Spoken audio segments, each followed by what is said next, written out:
sommes au Jardin botanique car celui-ci vous invite à ses nouveaux 4 à 8 et ce tout au long de l'été, du jeudi au dimanche et au menu cocktail botanique, tapas, performance de jazz et un site enchanteur où la nature est à son meilleur.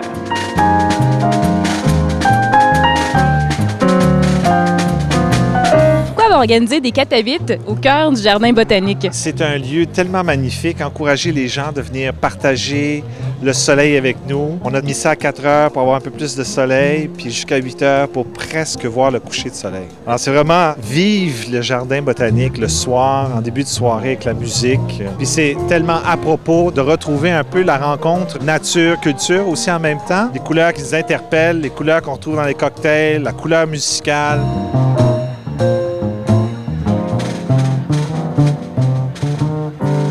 Parle-nous un peu de la particularité des cocktails botaniques. Cette année, on a décidé de faire représenter tous les jardins du Jardin botanique par soit un cocktail ou un tapas. Des produits du Québec, produits de l'érable, du cidre, de la pomme. Des cocktails inspirés du biodôme, la nature, des cocktails à la maison de l'arbre avec liqueur d'érable, la roseraie avec l'eau de rose. Vous avez aussi une recette inspirée du jardin de Chine avec la liqueur de thé vert. Vous avez également des tapas. On a pris un petit peu les tapas qu'on avait de l'année passée, on les a remixés, on a inventé des nouveaux pour aller chercher l'idée de chaque jardin.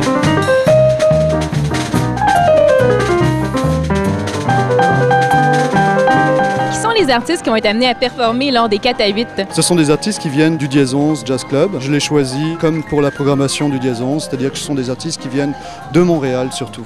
Spécialisés en jazz, bien sûr. Bien évidemment, spécialisés en jazz, mais il y a dans la programmation du Jardin botanique de la musique classique avec l'ensemble Triosphère et également de la bossa nova. Quelles sont tes impressions sur les 4 à 8 du Jardin? Je suis vraiment impressionnée. D'abord, la qualité de la musique. Bon, on sait qu'il y a une histoire d'amour entre Montréal et le jazz, mais là, que ce soit au Jardin botanique, c'est vraiment super. Et puis l'idée d'être parmi les fleurs, d'être parmi la nature, je trouve que c'est un endroit parfait où on peut venir en famille, on peut venir en amoureux, on peut venir après le travail. Il y a vraiment toutes les combinaisons possibles. Moi, j'adore Montréal et je trouve que ce genre d'initiative-là, c'est comme une raison de plus pour encore plus aimer Montréal.